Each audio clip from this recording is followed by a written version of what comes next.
What is up, you guys? Today we're reacting to Game Theory FNAF Bonnie's Haunted Past Security Breach Ruins. So make sure you guys hit that like button, subscribe to Game Theories, and comment down below.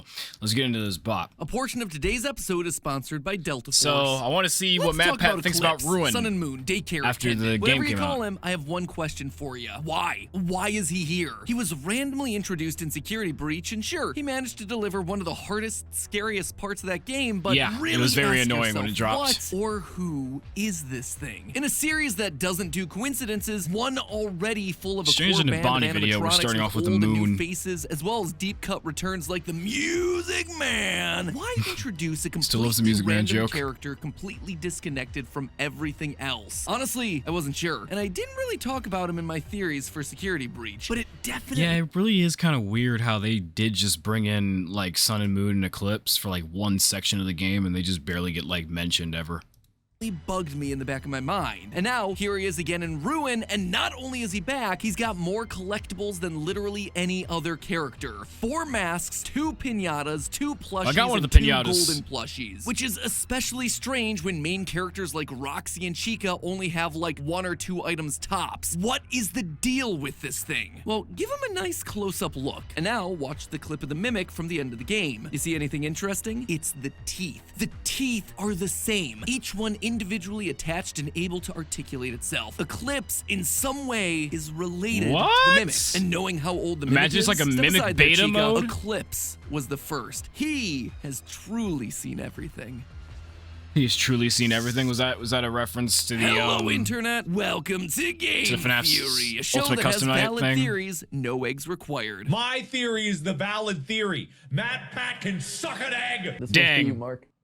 Last time, He we really started sucked an digging egg. deep into the He ruins really of Security sucked an egg, Breach's though. That's DLC, crazy. Where we started to chip away at this game's mountain of mysteries. In the process, we were able to player come to really a just few made this man solid suck on a conclusions. egg. First, that Princess Quest was the canon ending, meaning Vanessa was ultimately freed from the control of Glitch Trap, and everyone celebrated the victory by eating oddly symbolic ice creams on a hill. That That's also crazy. meant that this headless Freddy with the word prototype on his foot, it was indeed Gregory's Freddy. But perhaps the biggest twist of all was Oh, that yeah, I underneath heard the about rubble, that. underneath the Pizzaplex in FNAF 6, hid the one and only Circus Baby's Pizza World. This revelation was huge. Not only did it suggest that Circus Baby's has been around since some of the earliest days of the franchise, but I think it also reveals what the true purpose of Ruin is. This game isn't about looking at the future of the franchise, instead, it's all about the past. I believe that Ruin is trying to tie up the loose ends from parts of the franchise we left forgotten. That way, we can move forward with later games. And so That today, would we're be going to nice, be diving 'cause we need a into lot that of past, closure because that from history the is old going to be the FNAF key games, to a lot of understanding closure. mixes, Sun and Moon, the truth behind Glamrock Bonnie, and even our new protagonist, Cassie. So hold on to Got your nearest dropped in an handrail, elevator. theorists. This elevator is taking a one-way trip straight to the first floor. Or should I say we're taking a trip straight to the first lore? I could say that, but I probably shouldn't. That's a Matt really Pat's so terrible funny. joke. Anyway, let's start off by talking about our new protagonist, Cassie. Even though we spend a whole game with her, we ultimately don't learn all that much about her. Basically, we learn 2 things. She's a fan of Roxy, and she's got some real bad luck with vents.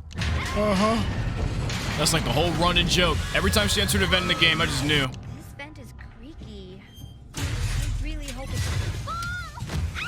Look, no more vents. Every single time I get in one, it I bet she'll breaks or never something look at an dramatic. event the We same also ever know that again. no one showed up for her Especially after the birthday glitched party. one. Have you booked your party?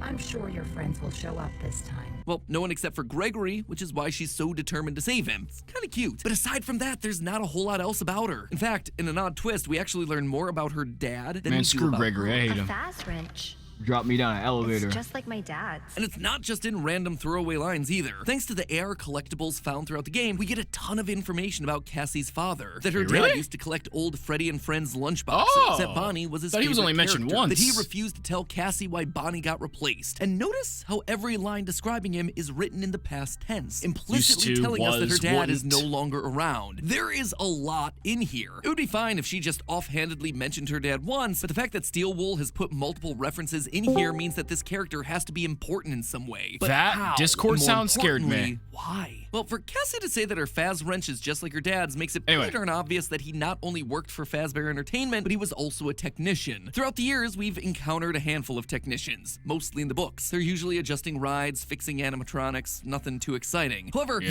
there is one set of technicians that has gone long forgotten in the game series. That's right, way back in Sister Location, Dang, we got to the see hanging? actual humans in this series, only for them to quickly get Sayori'd out of the picture. Heck, we even Sayori'd got is to hear crazy. these guys. Just seems like these things can't go a day without breaking down. Now, I'm not saying that Cassie's dad is one of the two men that we hear talking or see hanging. It would be And these hilarious if it connections was, to though. Sister Location, plus the trailer for Help Wanted 2 featuring the Sister Location elevator and an electric panel like the ones that we see throughout Ruin, it all leads me to believe that her father was one of these sorts of technicians. One of the technicians that Wow. worked as a part of Circus Baby's entertainment and rentals. In fact, I suspect that he's the one we'll be playing as in that new game, Help Wanted 2, coming out later this year. As the trailer says, Welcome back for another week of career fulfillment and minimal social interaction. And minimal clearly, payment. this is someone who's been down here before, and the facility in the game is working the minimal and payment. operational. Notice the lack of yellow danger tape found at the bottom of the elevator shaft. We're going to be joining him I for a didn't think few about days on the that. job, which in turn should give us the backstory for the events that we're seeing play out during the ending of Ruin. Maybe even witnessing the moment that they had to seal up the Mimic. In fact, I'll take it one step Imagine the further. Mimic Now, being this in one is Circus a Baby's long Pizza shot, World. but I suspect that he and Cassie might wind up united down there in the bunker at the end of all of this. You see, even though Really? Cassie speaking about her father in the past tense implies that he's dead, I don't think that that's actually the case. I think he just went missing. Look at these two item descriptions. The first is for the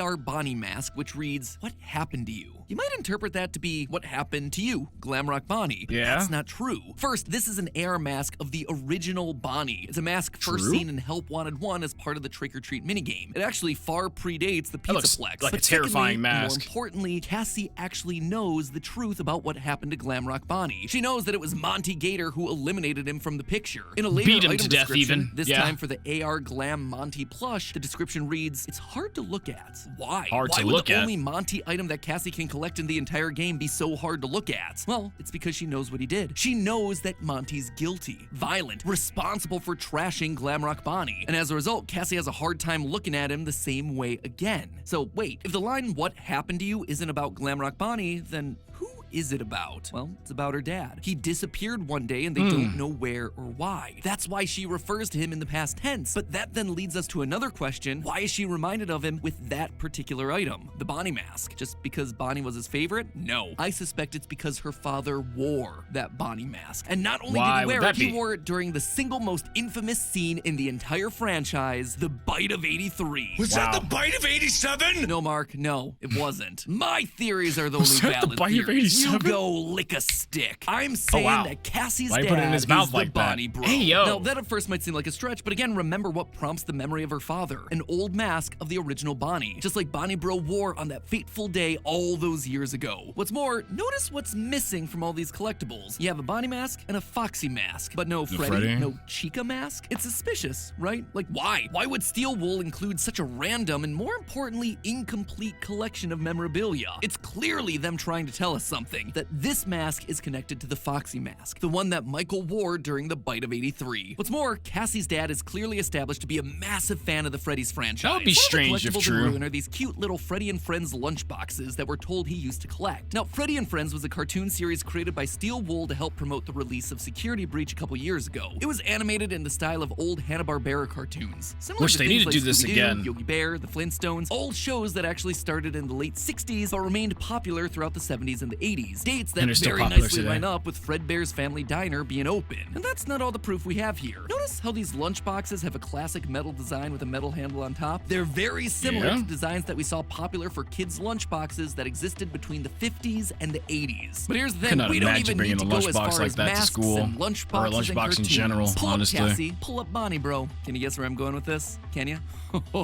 If only there were a way that I could just, I don't know, just visualize the design similarities between these two characters. How could I do it? Oh, I know. Hey, editors, do you reckon you could whip up something for me? Maybe something that connects the red shirt, blue shorts, brown hair, maybe the darker skin tone of these two characters?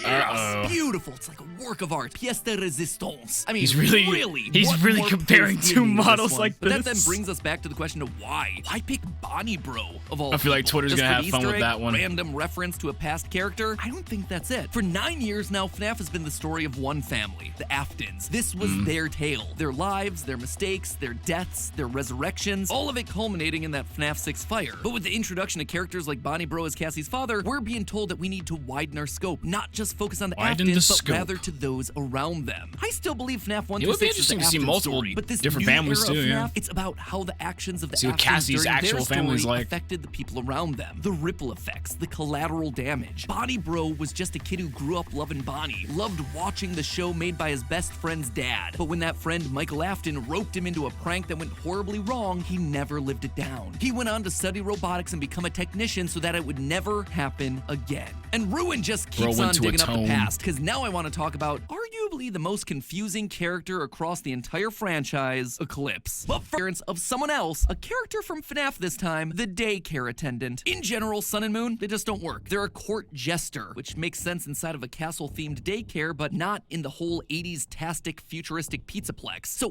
where did this thing come from? Well, underneath this terrifying mask is a set of robotic teeth. And those aren't just any teeth, they're made to move independently. The mimic. Now, that might not seem like that important of a design feature, but believe me, it is. There's only one other character with teeth like that, and it's the Mimic. Now take another look at Eclipse's design. It's a scrawny design with arms and torso that are basically just long metal rods with springs wrapped around them. And when you take a look at the back of the head, you'll see a circuit board just there, out in the open. The design feels simple, rudimentary, very bare bones. Where's he just going like with the Mimic, this? who's made up of old parts from industrial machines. Two animatronics made from the same basic shapes and parts. Now, am I saying that Eclipse is a Mimic? No. But what I am saying is that these animatronics seem to come from the same time period. A time period that predates So that's where he's going. All right, everything that we've seen in this franchise. How early are we talking about here? Well, for the answer, again, I turn your attention to the AR collectibles. Well, playing through the game, I just couldn't shake how random the collection was. I've talked about this before. A Foxy and Bonnie mask partnered with a Sun and Moon mask. Where's Freddy and Chica? A similar thing happens with the golden plushies. You got Sun, Moon, Is he trying Foxy, to say we might be going back to Baby, like and Fred Glamrock Bears? Freddy. It's a weird assortment, Nah. but again, there's no Chica. Trying to predict Or it. you got the pinatas. There's just 3 of them. Sun, Moon, and Bonnie. Not labeled Glamrock Bonnie, just Bonnie. I don't know why the It's almost pinatas like the game being is trying on to the tell us ropes with something the all editing these looks a little random creepy. groupings and which animatronics are present where. And I suspect that what we're actually seeing here are the eras of the franchise and the key players that existed in each one. And the one who came first, Sun and Moon. You'll notice that of all the collectibles, there are 2 that are visibly unique. The Sun and the relative to Moon all the started others. things off A to be collection of poetic. 2 masks that stand out from the rest: the comedy mask and the tragedy mask. Comedy they have and no tragedy. eye or mouth holes. They're not even colored. And the fact that they're labeled comedy and tragedy and not Sun and Moon tells us that these weren't just any masks, they were old theater masks. You're probably familiar with these things, the laughing and crying masks. Well, you see, the tradition of theater masks actually originates in ancient Greek theater. The first plays evolved from rituals Now that I'm learning involved history masks, so it was from natural for FNAF. actors to wear masks that represented these heightened emotions that their characters were feeling. And while I don't think that Sun and Moon date back nearly that far, I Hopefully do not. suspect That'd that be these confusing. masks were actually Afton's first creations. For years, we've been left to speculate about a time that came before Fredbear's Family Diner. And I did my best in the Ultimate Timeline to piece together a plausible narrative for what would bring Afton to create Fazbear based on the evidence that we had available. But I think that Remember these that? AR collectibles are Steel Wool's way of telling us that journey. Look at the evolution that's present here. Comedy and tragedy masks. They're the first. They're part of some theater or vaudeville-style sideshow. Then you go to Sun, Moon, and Bonnie pinatas. A third new character gets added into the mix. Afton's character, the Bunny. Then there are 4 masks. Still Sun and Moon, then The Bunny Bonnie, Killer's and then favorite. Foxy. There's no Freddy or Chica because they're not here yet. They didn't join the band, as it were, until William and Henry started working together. It's then, and only then, when Henry brings his barnyard animals to the table, Chica, Pig Patch, Happy Frog, that we see the Lunchbox crew develop. The core 4 that we've known and loved since FNAF 1. And then the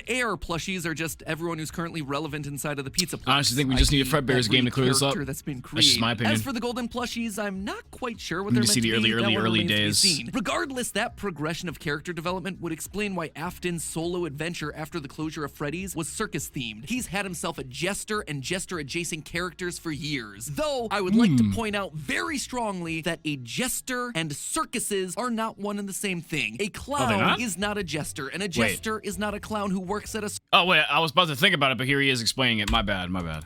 Not one and the same thing. A clown is not a jester, and a jester is not a clown who works at a circus. A jester is someone who entertains royalty, a king and a queen. He does not work under a big top coming out of a small car. And don't even get me started on the fact that everyone's teasing this new game, Carnival themed, which again, carnivals are not circuses and circuses are not jesters. You're all just trying to retroactively fit them into these themes where they don't technically go, which honestly he's pointing fingers at the FNAF community.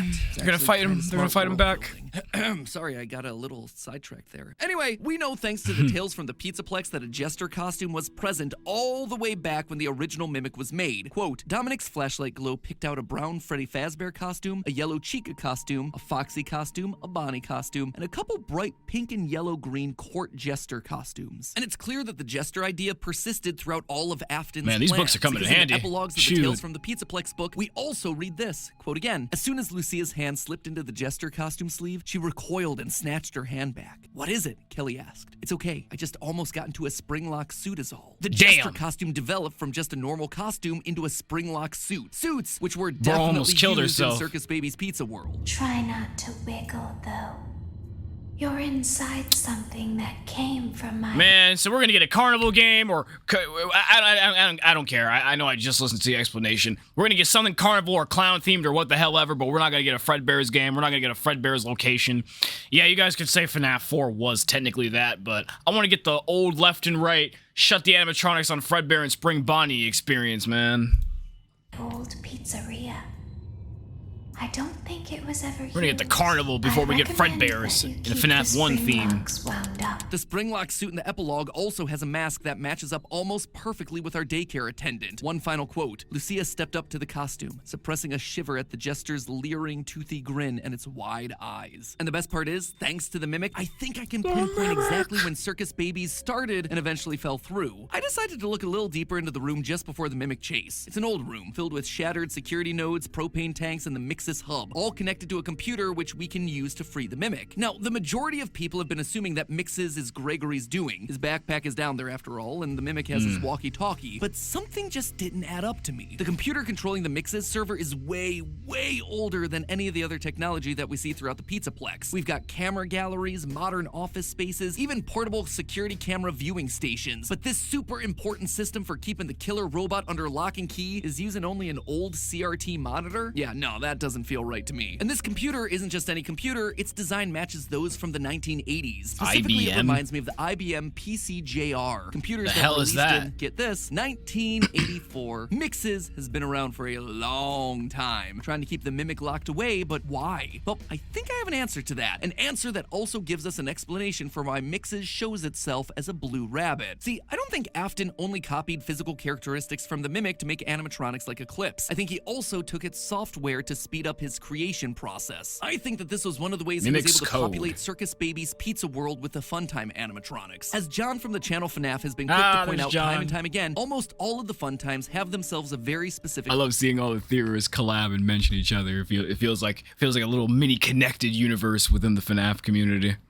Function. They have the ability to mimic voices. Just like John, I too believe that Afton got that functionality from the Mimic program itself. After the tragic death of his son during the bite of 1983, Afton needed a backup plan, something that he could build fast, just in case the Fazbear name was permanently tarnished. So he went back to the Mimic program and made a copy of its software, transferring it into his newest creations, hoping that they would be able to learn routines much faster. He could then give them stomach hatches and other features to help him capture kids, all to forward his experiments in bringing his son back to life. Everything looked like it was going according to plan, but sadly, we know what happened. His daughter got too close to one of his traps and was killed. Bit him in the Afton ass, was obviously or in the devastated ass, by as this William and Afton would shut the say. whole thing down. The Mimic program had failed spectacularly. He sealed up the old location with concrete, and as a safety measure, he created a new program that would keep the Mimic locked away permanently. A purple system tech should have been a wrapped big in his giveaway signature too. Purple, guarded by the one creature that he could trust, the rabbit Bonnie. And so Mixis was born. That then gives us two separate Mimics, one inside Baby and the Funtimes, ready to be collected by Fazbear Entertainment and used to create VR experiences, and the other still trapped down in the basement. This would actually go a long way to explain a weird moment from the middle of Ruin, where Helpy and the Mimic argue with one another.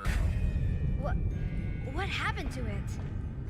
I took care of it. This area is safe now. They're both mimic AI, so what exactly is going on here? Well, it's two versions of the same program. Yo! I never thought about that as an argument between the two, because I never went back when I realized Gregory was not Gregory and it was the fucking mimic. Damn, they did argue. That's... How many times did Helpy and Gregory talk to each other? Just like once or twice? Because I need to go back and see. Finally in the same place after so long. Helpy is the mimic program in the network. That's while the creepy. mimic talking to Cassie is the physical mimic down in the basement. It's possible, it's confusing, and I suspect it might just be right. Guess all in a day's work for FNAF lore, am I right? But hey, that's just a theory. A game theory. Thanks for watching. And what's crazy too is I remember like asking at that point of the game, when did Gregory ever establish connection with Helpy to know what Helpy was saying through the Vanny network? I mean, I had a feeling it was the mimic the whole game though, but I didn't think about it like that. Dang.